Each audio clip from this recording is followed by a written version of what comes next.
ሰማዕት ተቀበለ ተቀበለ ተቀበለ ሰባት አክሊላት ተቀበለ ተቀበለ ተቀበለ ሰባት አክሊላት ጊዮርጊስ ሊቀ ሰማዕት ጊዮርጊስ ሊቀ ሰማዕት ተቀበለ ተቀበለ ተቀበለ ሰባት አክሊላት ተቀበለ ተቀበለ ተቀበለ ሰባት አክሊላት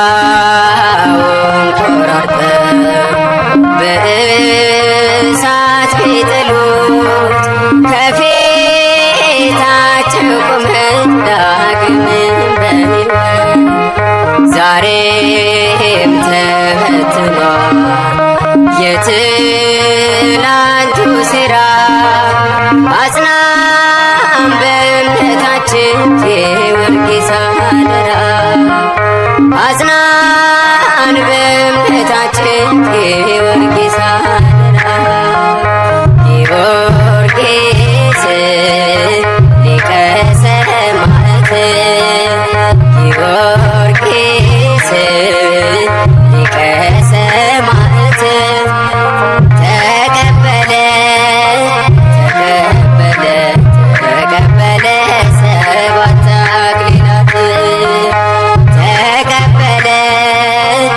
ተቀበለ ተቀበለ ሰባት አክሊላት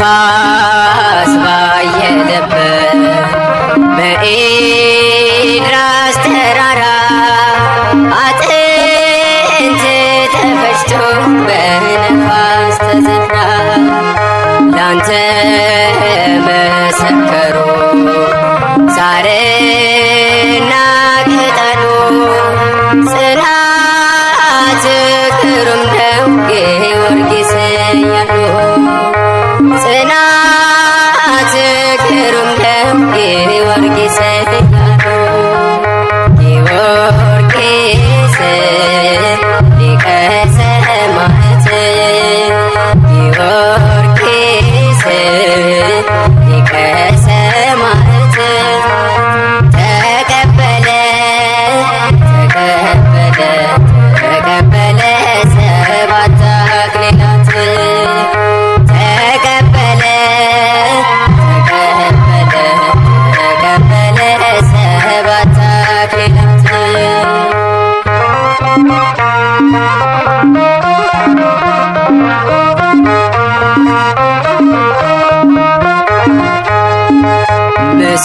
ምስክር ስለሆን ታምነህ እስከ ሞት አምላክ አቀዳጀህ ሰባት አክሊላት ሰማዕቱ ጊዮርጊስ እንጠራሃለን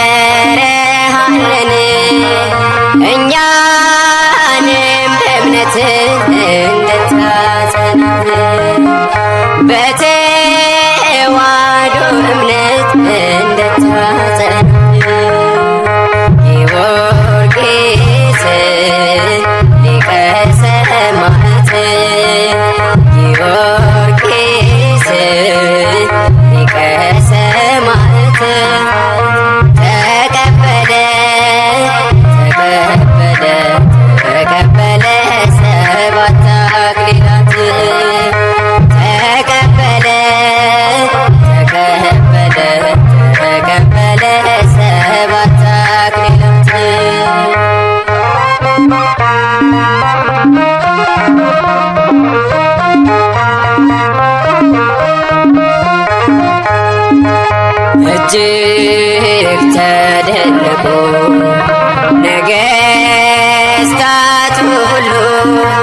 የጊዮርጊስ ተጋድሎ ግሩም ነው እያሉ እኛንም ታደገ ፈጥነ ከመከራ ከክፉ አድነን ጊዮርጊስ አደራ ከክፉ አድነን ጊዮርጊስ አደራ ጊዮርጊስ ሊቀ ሰማዕታት ጊዮርጊስ ሊቀ ሰማዕታት ተቀበለ ሰባት አክሊላት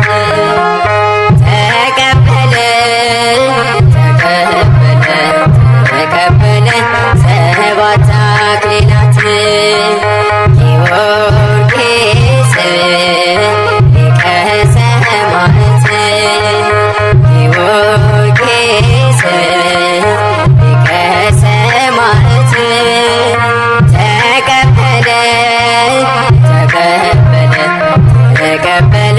ሰባት አክሊላት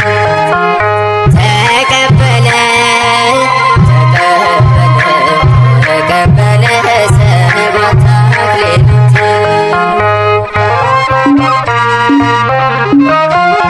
አነሳስቶ ላስጀመረን አስጀምሮም ላስፈጸመን ለልዑል እግዚአብሔር ክብርና ምስጋና ይሁን፣ አሜን።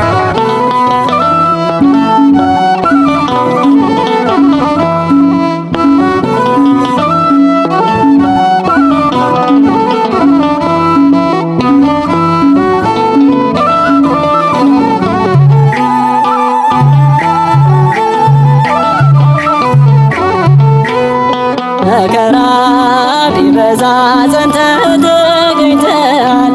ያመለከው አምላክ ከሞት አንስቶሃል። ለአምላክ የታመንክ እስከ ሞት ድረስ ተጋድሎ ታላቅ ነው ቅዱስ ጊዮርጊስ። መከራ ቢበዛ ጸንተህ ተገኝተሃል።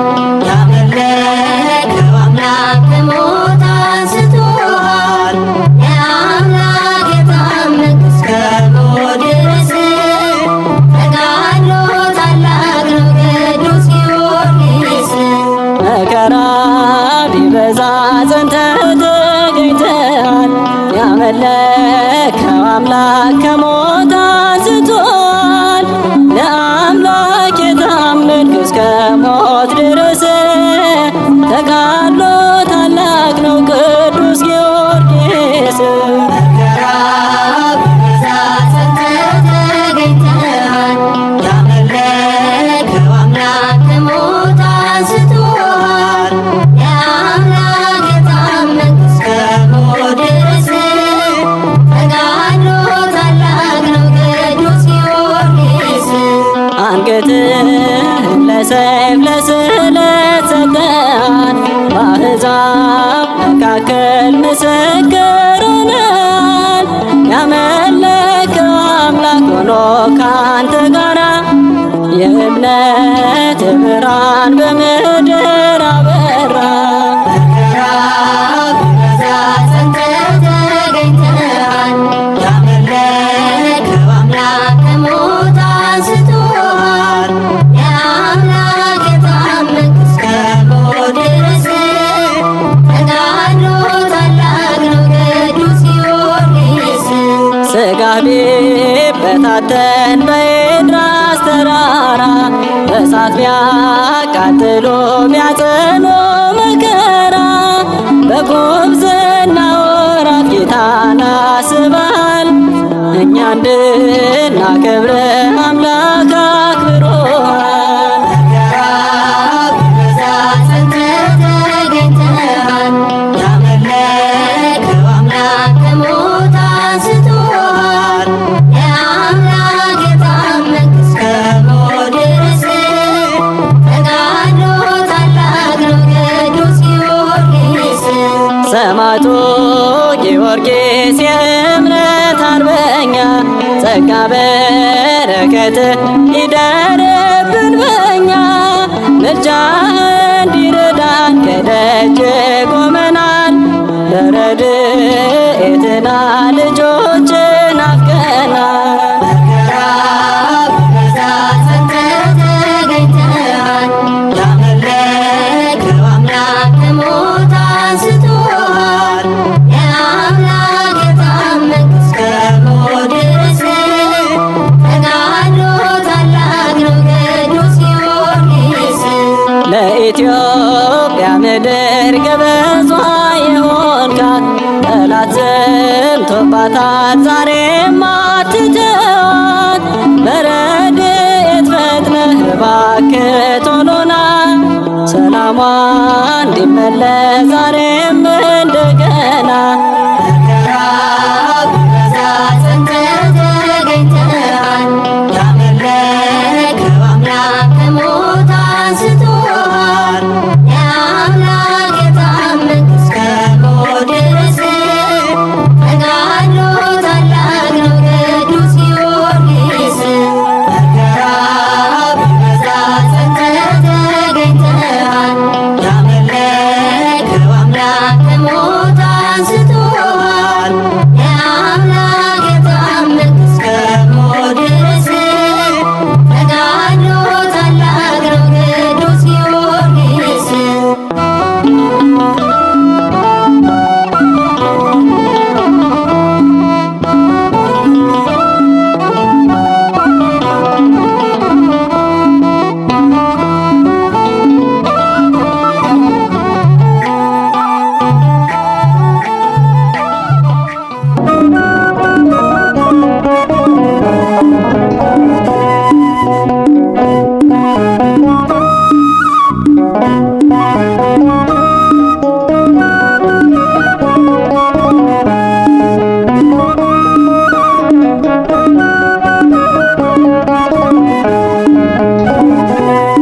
ሰማዕቱ ጊዮርጊስ የተወለደበት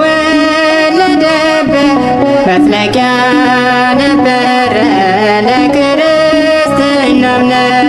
ጊዮርጊስ ኃያሉ ሊቀ ሰማዕት በምልጃው ፈጻነው ስሙን ለጠሩት።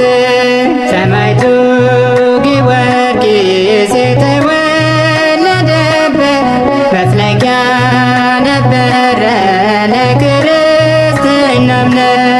ጊዮርጊስ ኃያሉ ሊቀ ሰማዕት በምልጃው ፈጻነው ስሙን ለጠሩት።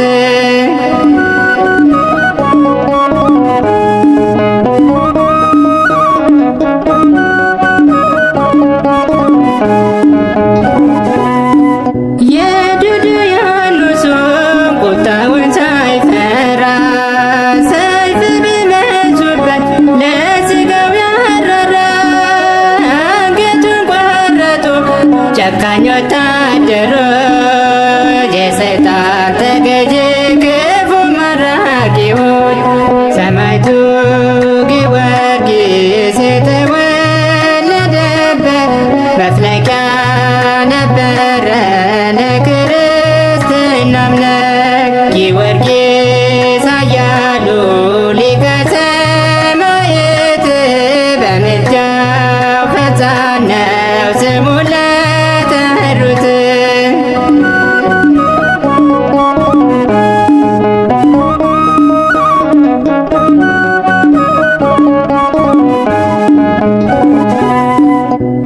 ለንርስቴ ናት ኢትዮጵያን ጠብቃት የአስራት አገሯ ቅድስት ኢትዮጵያ ናት ብላ እመቤቴ ቃሏንም ሰጠችው። በትልቅ መዝገቡ በክብር ጻፈችው። ሰማዕቱ ጊዮርጊስ የተወለደበት መፍለቂያ ነበረ ለክርስትና እምነት። ጊዮርጊስ ኃያሉ ሊቀ ሰማዕት በምልጃው ፈጻነው ስሙን ለጠሩት።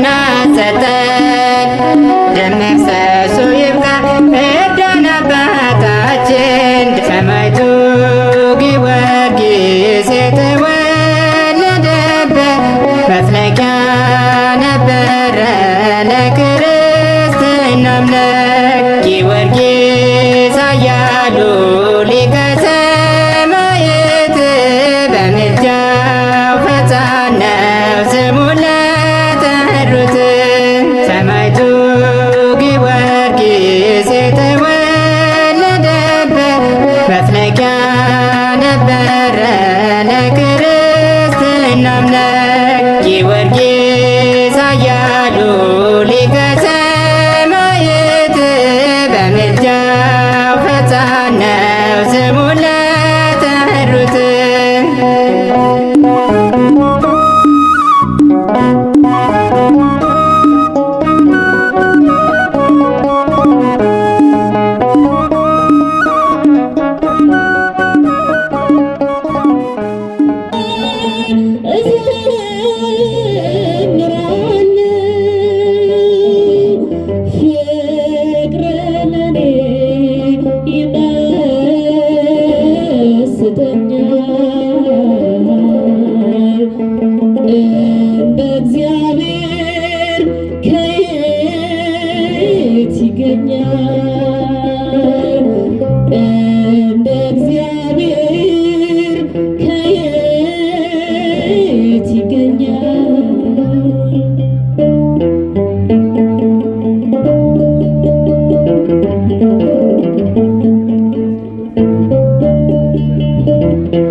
ጻድቃን ስሙም አዶናይ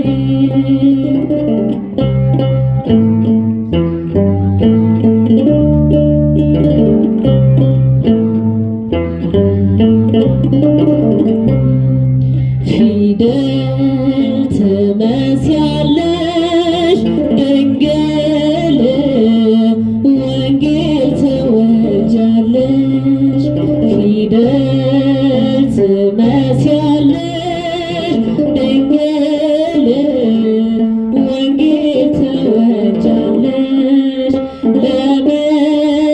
ለመላእክት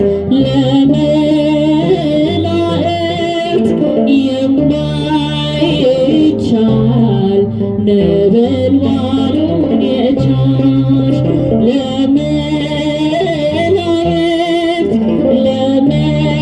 ለመላእክት የማይቻል ነበልባሉን የቻልሽ የመሶብ ምሳሌ ድንግል የመና መገኛ የመሶብ ምሳሌ ድንግል የመና መገኛ በሥጋችን በነፍሳችን እንዳንራብ አንቺ አለሽን ለኛ በሥጋችን በነፍሳችን እንዳንራብ አንቺ አለሽን ለኛ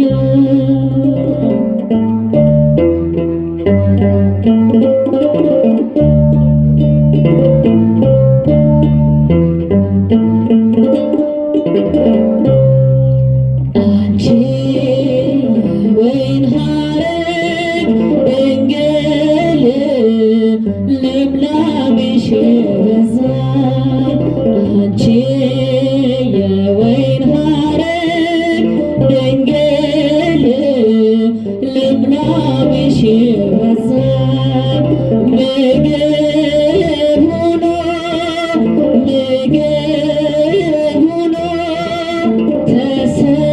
ተሰጠን ፍሬሽ ለኛ ቤዛ ምግብ ሆኖ ተሰጠን ፍሬሽ ለኛ ቤዛ ኑሮናል ቢማችሁ ደስተኛ ናችሁ።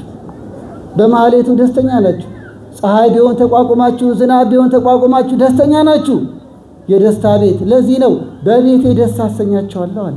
በእውነት ተክዘን የምንጽናናባት ቤተ ክርስቲያን ባትኖረን ምን እንሆን ነበር? ባህር ማዶን የምታውቁ ወገኖች ኢትዮጵያውያን፣ በይበልጥ አሜሪካ ቤተ ክርስቲያን ለማግኘት ምን ያህል መንገድ እንደሚጓዙ አይታቸዋል አይደል? ቅርብ ያላቸው አሉ። እነ ዲሲ እነ ሜሪላንድ እግዚአብሔር ይመስገን 51 ቤተክርስቲያን አለ። እግዚአብሔር ይመስገን። ደግሞ ወደ ሌላ ወጣ ስትሉ 5 ሰዓት ተጉዘው ልጆቻቸው የሚያቆርቡ አይቻለሁ። 5 ሰዓት በመኪና ተጉዘው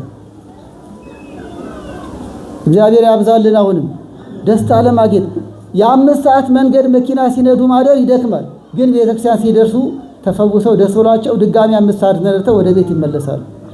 የደስታ ቤት፣ የበረከት ቤት፣ የፈውስ ቤት። ለዚህ ነው መቅደስ ስሩልኝ በዚያም እባርካችኋለሁ፣ መቅደስ ስሩልኝ በዚያም ደስታ አሰኛችኋለሁ ያለ አምላክ የምንደሰትባት፣ ልጆቻችን የሚባረኩባት፣ በስጋው ደግሞ የምንከብርባት ቅድስት ቤተክርስቲያንን አሁንም ያስፋልን። እንግዲህ ወገኖቼ መቅደሴን አክብሩ ነው ዓላማችን። ስለ ማክበር ትንሽ ተነጋግረን አበቃለሁ። ምክንያቱም ስለ ምኩራቡ ምስጢር ሁሉ ሊቃውንት በስፋት ይነግሩናል። ግን በዚህ አጋጣሚ ስለ ሥርዓተ ቤተክርስቲያን ትንሽ ለመናገር ፈልጌ ነው። ቅድም መምህራችን ያሉትን መጽሐፍ ቅዱሳዊ መሆኑን ለማረጋገጥ የሁላችን ልሳን መሆኑን ለማረጋገጥ ፈልጌ ነው። መቅደሴን አክብሩ ይላል። እንዲህ ይላል፣ በቤተ መቅደሱ በሥርዓት መኖር ነው የሚገባን። ሁሉ በአግባብና በሥርዓት ይሁን። አንደኛ ቆሮንቶስ 14:40 ሁሉ በአግባብና በምን ይሁን? በሥርዓት ይሁን። አምልኮ የሚገለጠው በሥርዓት ነው። ጠንቋ ቤት እንኳን ሥርዓት አለ፣ እንኳን የእግዚአብሔር ቤት። ጠንቋይ ቤት የገባ ሬሳ ያለበት ቤት አይገባም አሉ። የድሮ ሰፈር የሰማሁት። ለካ ጠንቋይም በአቅሙ ስርዓት አለው። እሱ ብሎ ባለ ስርዓት እግዚአብሔር ልቦና ይስጥልን። የእግዚአብሔር ቤት እንዴት እንደምንገባ እንዴት እንደምንወጣ ስርዓት አላት። ባህሎች ስርዓት አላቸው። የጋብቻ ጉዳይ ስርዓት አለው። በሆነ የሀገራችን ክፍል የጋብቻ ስርዓት ላይ ሚስት ለማጨት 7 በሬ መዝለል አለበት አሉ። በሌላ ደግሞ አንድ ሀገራችን ክፍል እዛ ድረስ ሄጄ አይቻለሁ። ሚስቱ እንድታደንቀው በትልልቅ ጅራፍ ተገርፎ ጅራፉን መቋቋም አለበት አሉ። ስርዓት ነው። መገረፍም ስርዓት ነው። በዓለም ቤተ ክርስቲያን የቀበረ የተቀደሰ ስርዓት አላት። እንዲያድርጉ እንዲያታድርጉ ብላ ይሰራችልን። መቅደሱን የማክበራችን መገለጫ ስርዓት በማክበር ነው። ሌላው ቀርቶ መኖሪያ ቤታችንን ማክበራችን መንገልጠው እኮ በስርዓት ነው። መኝታ ቤት የሚቀመጥ ዕቃ አለ፣ ሳሎን የሚቀመጥ ዕቃ አለ። ድንገት ልጆች እንኳን ቢያዘዋውሩት ለምን እዚህ ያረክሽ ይባላል። የጓዳ ዕቃ ሳሎን አይቀመጥም አይደል? ቤታችን እንኳን ስርዓት አለው። ተገቢ ነው እያልኩ ነው። ታዲያ እግዚአብሔር ቤት ስርዓት የለውም? ምን አንዳንዴ እኮ የሌለው እስኪመስል እየተዘናጋን ነው። እኛም ቸላልን መሰለኝ። ብዙ ትምህርት እናስተምራለን፣ ስርዓትና ታሪክ ላይ ግን ዘንግተናል። በሚዲያ ዙሪያም በአቅሜ ሰርቻለሁ። በእውነት እዚህም ታላላቅ ሊቃውንት አሉ። በጣም ብዙ ትምህርት ቃል እግዚአብሔር ይወርዳል። ግን እኔ በራሴ የታዘብኩት ስርዓት ላይና ታሪክ ላይ ብዙ አልተናገርንም። አሁን ነገ ምንድነው በዓሉ? ነገ ምንድነው? በኢትዮጵያችን ደረጃ የአድዋ 130ኛው የአድዋ በዓል። በነገራችን ላይ 28 ዓመት ብሎ አድዋ የሚከበረው በናገሻ ጊዮርጊስ ቤተክርስቲያን ውስጥ ነበር። ቤተክርስቲያን ውስጥ ነበር አድዋ የሚከበረው። አድዋ የቤተክርስቲያንም የሀገራችንም በዓል ስለሆነ ሰማዕቱ ቅዱስ ጊዮርጊስ ታቦቱን ይዘው ድል አድርጎ የተመለሰበት ስለሆነ አሁን ስለ አድዋ ልነግራቸው አይደለም፣ ግን ለልጆቻችሁ ነግራቸዋቸዋል። አሁን እያልኩ ያለው ታሪክ ላይና ስርዓት ላይ ክፍተት አለብን። የኢትዮጵያ ታሪክ በደንብ እየሰማን አይደለም። ስርዓት ቤተክርስቲያንን በደንብ እየሰማን አይደለም። ስለዚህ በደንብ መማር አለብን። ስርዓት እየተጣሰ ነው፣ ታሪክም እየተዘነጋ ነው። ልጆቻችን ከአድዋ ታሪክ ይልቅ የአንድ እግር ኳስ ታሪክ ያውቃሉ፣ የአንድ በረኛ ታሪክ ያውቃሉ፣ የአንድ ክለብ ታሪክ ያውቃሉ። እከሌ ከዚህ ክለብ ተዘዋወረ ብለው ይናገራሉ። እኛ ራሳችን ተዘዋውረን አልቀናል እኮ። ኢትዮጵያ እያሳደግን እንግሊዛዊ ነው እኮ የምናመርተው። ጉለሌ እየበሉ ተግባራቸው አሜሪካዊ ነው። ማንነት ጠፍቷል። ለምን? ታሪክ አላወረስንም። ስርዓትና ታሪክ ላይ ክፍተት አለብን። አባቶቼ እናቶቼ፣ አሁን በዚህ ደቂቃ ተምረን ልንጨርስ አይደለም፣ ግን ትኩረት እንስጥ። ካህናት ይመክሩናል። አንዳንዴማ ስርዓት የሚያስከብር የድሮ ናፋቂ እንደሚባሉ አይነት ነው። በቃ እንደ ሞኝ፣ እንደ ኋላ ቀር፣ እንደ አክራሪ ስርዓት ጠባቂ እናት፣ ስርዓት ጠባቂ ምዕመን አባት፣ ስርዓት አስከባሪ ካህን በዚህ ዘመንማ የሚጠላበት ዘመን ሆኗል። ምን ችግር አለው? ተዋጨቅጭቁን። እዛ ሀገር እኮ እንዲህ ነው፣ እዛ ደብር እኮ እንዲህ ነው፣ አባ ገሌ እኮ እንዲህ ብሏል። ማንም ይበል፣ እኛ የምናከብረው የምንመዘነው በእግዚአብሔር ቃል ነው። ቄስ ፋሲል የሚመዘነው በእግዚአብሔር ቃል ብቻ ነው። የራሴ ጉዳይ ነው። መናገር ያለብን የምናስከብረው የእግዚአብሔር ቃል ነው። እንዲህ ይላል ሐዋርያት፣ ለሰው ከምናደላ ለእግዚአብሔር እናድላ። ዛሬ ለእግዚአብሔር ቤት የሚያደሉ የሚጠሉበት ዘመን ነው። ሽያጩ ይቀነስ፣ ሕገ ወጥ አጥማቂ ይቀነስ፣ ይስተካከል፣ ቤተክርስቲያን ትከበር የሚል ይገለላል። ቤተክርስቲያን ምግብ ይዛችሁ አትግቡ፣ ምግበ ስጋ አይገባም። ቅድም ተነገረ። ስጋ ወደሙ ብቻ ነው። ይሄ በዚህ ብቻ አይደለም። ቅድም እያልን ነበር። እዚያም ቀበና ውሌ እንደተዳረቅን ነው እንዴ። ምሳቃ ይዘው የሚገቡ አሉ እኮ እንኳን የታሸገው እንዴ። ምሳቃ ይዘው ቤተ መቅደስ እኮ እናገኛለን። ከቆረቡ በኋላ ያን ምሳቃ ከፍተው ልጃቸውን ያጎርሳሉ። እንዴት ነው ነገር? አለማወቅ ሊሆን ይችላል፣ ግን ያስጠይቃል እኮ። ሕግን አለማወቅ ከተጠያቂነት አያድንም ይባል የለ። ምእመናን ማወቅ አለብን። መምህራን ሳለን አይደል መጠየቅ አለብን። ሊቃውንት አሉ አይደል መጠየቅ አለብን። ምግበ ስጋ ቤተክርስቲያን ውስጥ አይገባም። የክርስቶስ ስጋና ደም ብቻ ነው የሚፈተትባት። ወገኖች መቅደሴን አክብሩ ይላል። አስቀድሞ ቤተክርስቲያን ለመሄድ ሁሉ ዝግጅት ያስፈልጋል። ቤተክርስቲያን ለመሄድ የህሊናም የአካልም ዝግጅት ያስፈልጋል።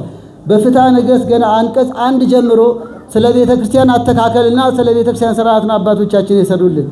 ቤተክርስቲያን ለመሄድ የህሊና ዝግጅት፣ ይቅር መባባል፣ ክፋትን መጣል፣ የተጣላ መታረቅ። ምክንያቱም ምጽዋትን ቅድም ብሏል ሊቃውንቱም ሲዘምሩት ያደሩት ምጽዋትን እወዳለሁ። አዎ ከመስዋዕትም በላይ መታዘዝ ምጽዋትም ራሱ መስዋዕት ነው። ሆኖም ግን ምጽዋትን ለማቅረብ ራሱ ምንድነው ያለው? ሂድና መጀመሪያ ወንድምን ይቅር በል። ቤተክርስቲያን ለመሄድ ይቅር ተባብሎ ነው። ከነቂም በጋብቻ ላይ ተኮራርፎ ተቀያይሞ ወደ እግዚአብሔር ቤት አይመጣም። ይቅርታ ተጠያይቆ ጥፋትን አምኖ ነው። ሌላው የአካል ዝግጅት ነው። ወደ እግዚአብሔር ቤት ሲመጣ መቅደሴን አክብሩ። በኦሪቱ እንኳን የአካል ዝግጅት ነው። ሰውነታቸውን አንጽተው ለሰንበት የሚገባውን ልብስ ለብሰው ነበር የሚሄዱት። እስከ ዛሬም ድረስ አይሁድ ክቡር መራከ ብስራትም ያውቃሉ። እዚህ ጋር አንድ ታላቅ አባት አሉ ያውቃሉ የእስራኤልን አኗኗር በአቅም የማይቻታለው። በሰንበታት የሚለብሱትም የተለየ ልብስ አላቸው። ይልቅም የፋሲካቸው ሰሞን በዓመት አንዴ ሳምንቱን ሙሉ የሚለብሱት እንደ የክት ልብስ አላቸው፣ ሴቶቹ ሳይቀር። ዳዊት ሲደግሙ ዳዊት ይደግማሉ እነሱ አዲስ ኪዳን አልተቀበሉም እንጂ ዳዊት ሲደግሙ ግንባራቸውን ከድንጋይ እያጋጩ ነው። እንዲሁም ደግሞ አሁን የፈለጉት አለባበሳቸውን ሰውነቱን ያልተናጻ ወደ ቤተ መቅደስ አይገባም። በይበልጥ መልአከ ብስራት ያስታውሱ እንደሆነ የጽዮን ተራራ ላይ የዳዊት መቃብር ያለበት የአይሁድ ቤተ መቅደስ እሳቸው አይተውታል። ያያችሁም አላችሁ። እዚያማ እኛም ከነቆባችን በክርስትና ምልክት አያስገቡም። እንዲሁ እጅግ በጣም ካሜራዎቻቸው በዙሪያ ተደቅነዋል። በጣም ነው የሚያከብሩት መቅደሳቸውን አሁንም ድረስ። እኛ ጋር ግን አንዳንድ የመናን ትዝብት ላይ ነው። አንዳንድ ሰው በፒጃማ ቤተክርስቲያን ይመጣል። በፒጃማ ሰርግ ቤት ሄደ ሰው አለ። በእውነት እኔስ በወንዶ ሰርግ ላይ የቤተሰብ ደስታ ላይ በፒጃማ ይመጣ ደስ ይለኛል። በታደረበት ልብስ እኮ ቤተክርስቲያን አይኬድም። አባ ጊዮርጊስ ዘጋስጫም ገልጸዋል። ፊትን ሳይነጹ ምትናጻበት እንኳን ብታጣ ዘይወጽ ማፉከን ያለው አይደል? ገና መቅድሙ ላይ ካፍ በሚወጣው በመራቅም ታበስ እንጂ ንጹህ ሆነ ግባ። የአካል ንጽህና የነፍስ ንጽህና ምሳሌ ነው። አንዳንዴ ግን ምእመናን እንታዘባለን። በታደረበት ልብስ ቤተክርስቲያን ይመጣሉ። በቱታውን በፒጃማን ቤተክርስቲያን ይመጣል። አለማወቅ ሊሆን ይችላል። ግን ለምን? እውነት ክፍለ ከተማ ከንቲባ ቢሮ እንደዛ ትሄዳላችሁ? ሽክ ብለናል እንደምንሄደው በሰማይና በምድር በንጉሥ ኢየሱስ ክርስቶስ ፊት ለምንድነው ንጹህ ሆነን ማንመጣው? አንዳንዴ ይገርመኛል። እንዲያውም ሌላ ጉዳይ የምንሄድ ከሆነ ከዚህ ስንመለስ ነው የምንታጠበው። ይገርመኛል። ይቅርታ ለዚህ አነጋገሬ። ቤተክርስቲያን እንደ ነገሩ ሆነን እንመጣና ከዚህ ስንመለስ ቀጠሮ ካለን ተጣጥበን እንሄዳለን። እንዴት ነው ነገሩ? ከቤተክርስቲያን በላይ ከንጉሥ ክርስቶስ ማዕድ ከሚዘረጋበት በላይ የከበረ ቤት አለን? እናም የህሊና ዝግጅትም የአካል ዝግጅትም ወደ ቤተክርስቲያን ሲመጣ ያስፈልጋል።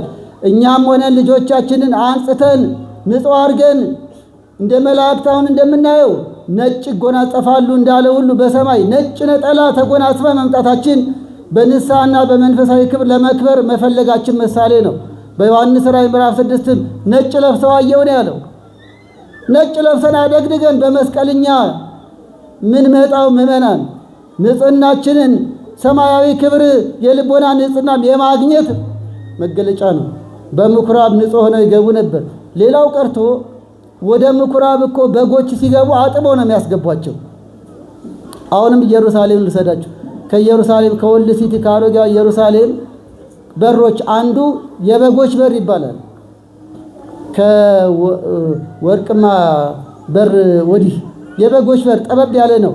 የመጻጉን የተፈወሰበትም እናገኘው እንዲሁም በዛ በር ገብተን ነው። የበጎች በር የተባለው በጎቹን እዛ ጋር ነው የሚያጥቡት። በግ እንኳን ታጥቦ ነው የሚገባው እያልኳችሁ ነው። በማቴዎስ ወንጌል ምዕራፍ 21 ላይ ዮሐንስ 2 ቁጥር 12 ላይ ወደ ምኩራባቸው ጌታችን እየገረፈ ያስወጣው ምንም እንኳን ታጥቦ ቢገባ ለመስዋዕት ነው እንጂ እንዲሸጥ አይደለም። እነሱ ግን ለመስዋዕት የመጣውን ለመስዋዕትም ሰበብ እያደረጉ ሲሸጡ ነው የተቃወሙ፣ ማጠባቸውን አይደለም። በግ እንኳን አጥበው ነው ያስገቡት። እኛስ በበግ የተመሰለ ምእመናን ህሊናችንንም ስጋችንንም አንጽተን ይሆን ምንገባው? ልጆቻችን እንዴት ነው? ቤተ ክርስቲያን ውስጥ ያለን አቋቋም እንዴት ነው? አለባበስ እንዴት ነው? ቸል ብለን ነው? እንደ ነገሩ ነው? ባደርንበት ነው? ባላበን ነው? ወይስ አንዳንዴ በገጠር ያሉ ምእመናን ይበልጡናል? አንድ የሀገራችን ክፍል በጣም በገጠርማ ቦታ የቆየንና አንድ 7 ቀን ለሆነ ጉዳይ በቆየው ጊዜ ሰንበት ገጠመ።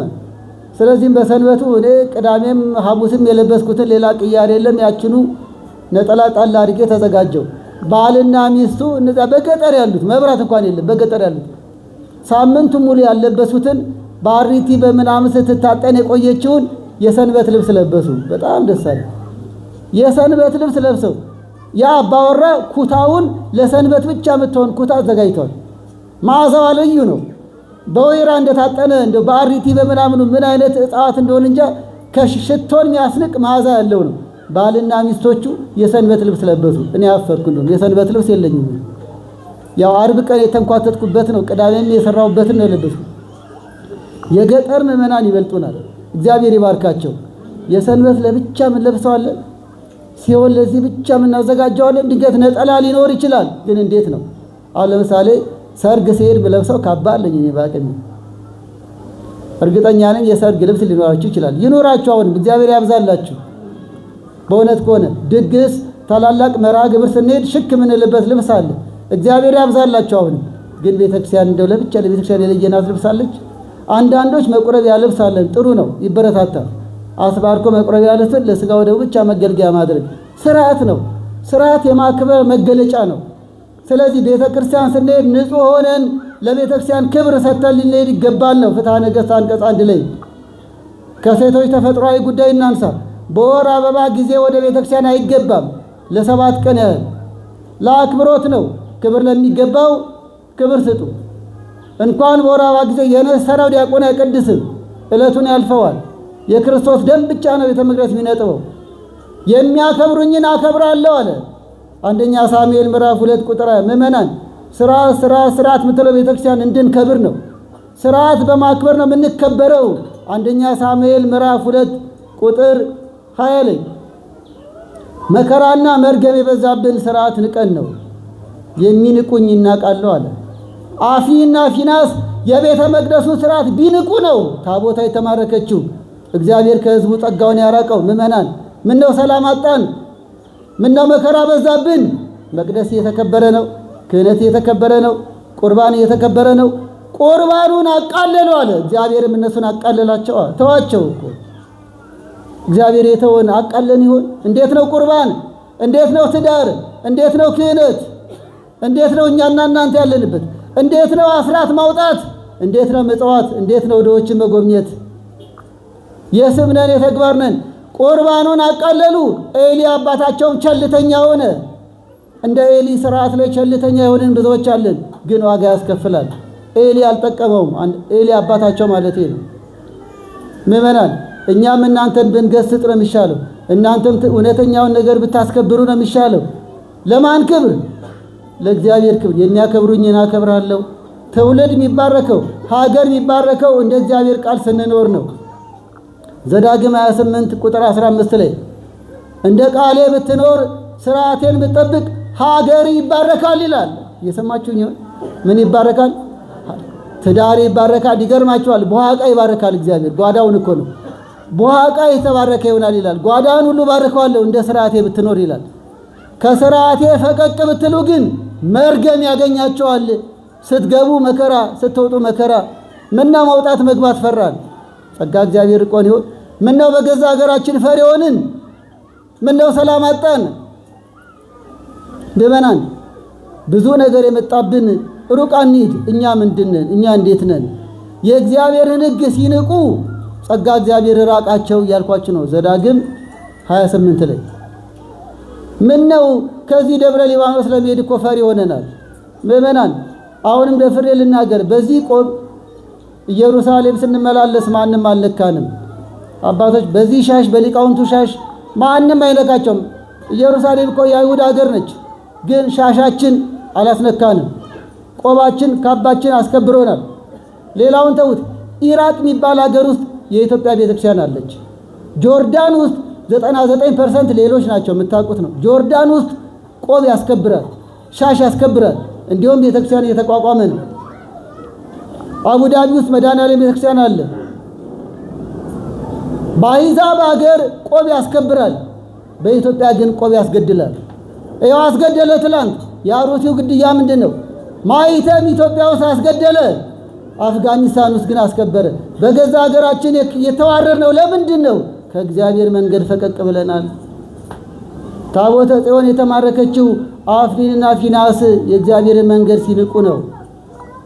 በሌላ ሀገር ከብረን በገዛ ሀገራችን ለምን ተዋረድን? ይኸው 21 ሰዎች ሞቱብን። የግድ መጮህ አለብን እንዴ? ማን ይጮህላቸው? ማን ያልቅስላቸው? አንድ ውሻ መኪና ላይ ተገደለ ተብሎ መንገድ ይዘጋል። በአሜሪካ ሀገር 21 ሰው ሞተ ተብሎ ፍታትም አልፈታም። በገዛ ሀገራችን ዲያቆኑ የአብነት ተማሪው መርጌታው ይገደላል። አሜሪካና ጃፓን ብሄድ ግን ይከበራል። ለምን? በገዛ ሀገራችን መከራ በዛብን። ከእግዚአብሔር መንገድ ፈቀቅ ብለናል። መቅደሱን አላከበርንምና፣ ክህነት አላከበርንምና፣ ቁርባን ትዳር አልተከበረምና ከእግዚአብሔር መንገድ ፈቀቅ ማለት ሀገር ላይ መከራ ያመጣል እያልኩ ነው። ዘዳግም 28 የእግዚአብሔርን ቤት ማክበር ደግሞ በረከት ያበዛል። ማክበር ንጹሕ ሆነን እንምጣ። በወር አበባ ጊዜ አትግቡ፣ ደጅ ቁሙ። በመኝታ ሩካቤ የተገናኙ ባልና ሚስቶች ዕለቱን ቤተ መቅደስ አይገቡም። ዝኔት የመታው ዕለቱን ቤተ መቅደስ አይገባም። በማግስቱ ታጥቦ ይገባል። ቁርባን ይከበር፣ መቅደስ ይከበር፣ ንጹሕ ሆነን እንግባ። ታቦቱ ይከበር። ወደ ቤተልሔም ወደ ካህናት በር ሴቶች አይቀርቡም። የሴቶች መቆሚያ አለ፣ የወንዶች መቆሚያ አለ። ይሄው ነው። በዚች በትንሿ ስንታመን ነው በትልቁ እግዚአብሔር ቢሾምን። በጥቂቱ የታመን አይደል? ይችን መቃኛችንን አክብረን እንያዘት። አክብረን ተቀድሰንባት ስንገለገል እግዚአብሔር ደግሞ በትልቁ ይሾመናል። ግን ታላቁን ቤተ መቅደስ ለማክበር በእውነት ስርዓቱን በሚገባው ራሳችንን እናዘጋጅ ነው። እንግዲህ ይመናን ብዙ ማለት ይቻላል። ቤተክርስቲያናችን ስለ ምኩራብ ስለ መቅደስ ሲነሳ መቅደሱን ማክበር መሆኑን እንድንገነዘብ ነው። የመጨረሻው መቅደሴን አክብሩ ሲል መቅደስ የተባለው ሰውነታችን ነው። ስጋችሁን አንጹ ይላል። ስጋችሁን ቀድሱ። አንደኛ ቆሮንቶስ ምዕራፍ 6 ቁጥር 19 በስጋችሁ ኃጢአት አይንገስ። በምኩራብ ውስጥ ክፉ ሥራ ንግድ ሲፈጽሙ የወንበዴ ዋሻ አደረጋችሁት ብሎ ነበር። ሰውነታችን የማን ዋሻ ነው? የማን ማደሪያ ነው? የሐሜት ወንበዴው ሐሜት ወንበዴው ክፋት እየተስተናገደበት ነው ወይስ ይቅርታ፣ ፍቅር፣ መልካም ነገር? ምእመናን ጾማችን ከፍቅር ጋር ነው? ጾማችን ከመስማማት ጋር ነው? እናም ቤተ መቅደስ ምኩራብ የተባለው ሰውነታችን ነው። እናንተ ታቦቱ መቅደሱ እንደሆናችሁ አታውቁምን? ሁለተኛ ቆሮንቶስ ምዕራፍ 6 ላይ ለቤተ መቅደስ ክብር መግበሰጥ እንደሚገባ ሁሉ ሰውነታችን ቤተ መቅደስ ነው። በቅባ ሜሮን የከበርነን፣ በስጋው ደግሞ የታተምነን። ምንም እንኳን ዛሬ በተለያየ ምክንያት ያቋረጠ ቢኖር እንኳን ምንም ሆነ ምን ግን የእግዚአብሔር ማደሪያ ሆኖ በቅባ ሜሮን በ40 በ80 ቀን የከበርነን ልጆቹ መቅደሱ ያደረገን አምላክ ይክበር ይመስገን። ታዲያ ይህ መቅደስ እንዴት ነው? በስጋችሁ ኃጢአት አይንገስ። ይህ አንደበት እንዴት ነው? በዚህ ሰሞን ላይ ጥሩ ነን፣ እግዚአብሔር ይመስገን። ሲፈታስ ከዚያ በኋላስ እንዴት ነው? በእውነት አገልግሎታችን ቤተክርስቲያን መምጣታችን በጣም ደስ ይላል ምእመናን፣ እግዚአብሔር ይመስገን። አንዳንዴ ግን አፄ ምኒልክ ምን አሉ? ሳይክል ብስክሌት ወደ ኢትዮጵያ እንዲገባ ፈለጉ። ከዚያ እንጦጦ ላይ ሳለ ቤተ መንግስታቸው ሳይክል በእግር የሚዘወር አወቃችሁት? ሞተሩን አይደለም፣ የሳይክል መንገድም አለ አይደል? ሳይክሉን እስቲ ልፈትሸው። ብስክሌት ብስክሌት የአዲስ አበባ ልጆች ብዙ አልለመድንም መሰለኝ። ባህር ዳርና ሐዋሳዎች ያሳምሩታል። እና ብስክሌት ወደ ኢትዮጵያ እንዲመጣ እስቲ ልሞክረው አሉና በባለሟሎቻቸው ተደጋግፈው ብስክሌት ሊነዱ ብስክሌት ተፈናጠጡ። እግራቸውን እየዘወሩ ከእንጦጦ መናገሻቸው ወደዚያው ሜዳማ ቦታውን ወደ ራጉኤል ባለው ሜዳ ነዱ። ብላቴን ጌታሩ የተባሉ የግል ማስታወሻ ብለው በጻፉት ላይ ያገኘው እና አሽከረከሩ። ተደጋግፈው ተመለሱ። ባለሟሎቻቸው መጡና እንዴት ነው ንጉሥ ሆይ ይሄ ነገር ለሀገራችን ይጠቅማል? ነገሩ እንዴት ነው አላቸው። አፄ ምኒልክ ምናል? ነገሩ ጥሩ ነው፣ እግር ግን አያርፍም አሉ። ገብታችኋል? ነገሩ ጥሩ ነው፣ ያደርሳል፣ ይመልሳል። እግር ምን አይልም፣ እግር አያርፍም። እግር ሲዘውር ነው የሚውለው አይደል? ምእመናን ልጆቻችን ምንጣፍ ሲያነጥፉ ቄጤማ ሲጎዘጉዙ ይውላሉ። ነገሩ ጥሩ ነው፣ እግር ግን ማታ አያርፍም። ጠዋት ቅዱስ ገብርኤል ተገኝቶ ከሰዓት ጠንቋ ቤት የሚሄድ ዛሬም አለ። ግሮሰሪውን የሞላነው እኛው ነን። ለምን ሆነብን? በቅርቡ በአንድ ክፍለ ከተማ ብቻ በ3 ወር ውስጥ 3000 ባለትዳሮች ተፋተዋል። ከዚያ ውስጥ 2000 ገደማው የኛ መሆኑን የሕግ ሰዎች ነግረውናል። ለምን ሆነብን? ነገሩ ጥሩ ነው፣ እግር ግን አያርፍም። እግራችን አንደበታችን አላርፍ አለ። አሁን እኮ ድስቱና ጭልፋው ጾሟል፣ አንደበት ነው አልጾም ያለው። የቅበላ ማግስት የታደለ ድስት በሽቦና ባይጃክስ ታጥቧል፣ አንደበት ግን ታጥቧል። እንዳይነካካ ብለን ለማንኪያ እንጠነቀቃለን፣ ለአንደበት ግን አንጠነቀቅም። ፌስቡክ ላይ ቲክቶክ ላይ በአባት መስደብን፣ ሰው መስደብን፣ ብሔር ለብሔር መሰዳደብን አልተውንም። ጭልፋ ግን ጾሟል፣ አንደበት አልጾምም። ድስቶቻችን ታጥቧል፣ አንደበት ግን አልታጠበም። አይን ይጹም እግር ይጹም ገና ነው። አሁንም ወገኖቼ ለጠብ እንሄዳለን፣ ለፍርድ እንሄዳለን፣ ለክፉ ምስክርነት እንሄዳለን። በየቢሮ ሌብነት አለ። አሁንም ያለ ገንዘብ የሚሰራ ነገር የለም። ውንብድናው ሞልቷል። የወንበዴዎች ዋሻ ቤተ መቅደስ ኢትዮጵያ፣ ምኩራብ ኢትዮጵያ የወንበዴዎች ዋሻ ሆናለች። ሌብነት፣ ዘረኝነት፣ የኔ ወገን ነው ባይነት በዝቷል። ሰው ረክሷል። ወገኖች ይሄ ነው። ይሄን አርቁ፣ ይሄን አስወጡ ነው የዛሬው መልእክቱ እኮ። ሀገርም የወንበዴ ዋሻ ሆናለች። ቤተክርስቲያንም እንደዛው፣ አገልግሎቱም እንደዛው፣ ልባችንም እንደዛው። ምዕመናን የኛ ክብር የኛ ጌጥ ይሄ አይደለም። ተዋደን ተፋቅረን መኖር ነው። መቅደሴን አክብሩ፣ መቅደስ የክርስቶስ ሰውነት ይከበር። አንድ ሴትዮ የተናገረችውን ተናገር ይላብቃ። ሴትዮዋ ጾም ሲገባ የመሳደብ ልምድ አላትና ካሁን በኋላ እንዳትሳደቢ አሏት። ንስሐ አባቷ እንዳትሳደቢ ጾም ገብቷል። አዎ እሷም እሺ አለች፣ ጎበዝ ነች፣ እሺ አለች። ታዲያ ዘወረደ ነው ሰኞ ማስቀደስ ጀመረች። አስቀድሳ ስትመለስ ሰው ደግሞ ያርፍም እኮ ይፈተናው። አንቺ ብሎ አስቀዳሽ አሏት። አሁን አንቺ ነሽ እግዚኦ ማረን ያልሽው በዚህ ምላስሽ።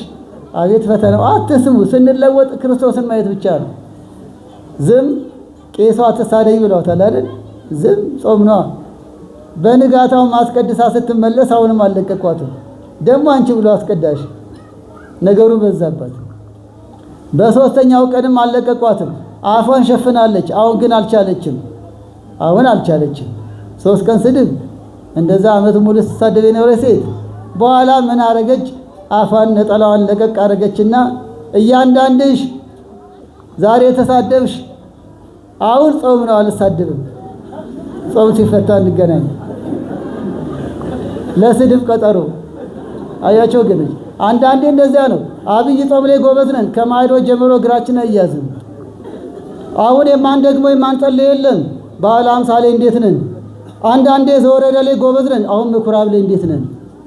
ሲጀመር በርተታን ይሆናል። አሁን እንዴት ነን? ቀጣይ እንዴት ነን? ስሜታዊ የሆንን አስቸገርን። ነገሩ ጥሩ ነው፣ እግር አላልፋለ ነው። ቀጠሯችን ለምንድን ነው? ለንስሐ ነው ወይ ለቁርባን ነው ወይ? መቅደሴን አክብሩ። መቅደስ ቤተክርስቲያንን እናክብር። መቅደስ ሰውነታችንን አክብር ነው መልእክቱ። ሰውነታችን በንስሐ ይታጠብ። በጎቹ ታጥበው እንደሚገቡ እኛም በጎቹ የክርስቶስ በጎች ምዕመናን ንስሐ እየገባን እንመላለስባት።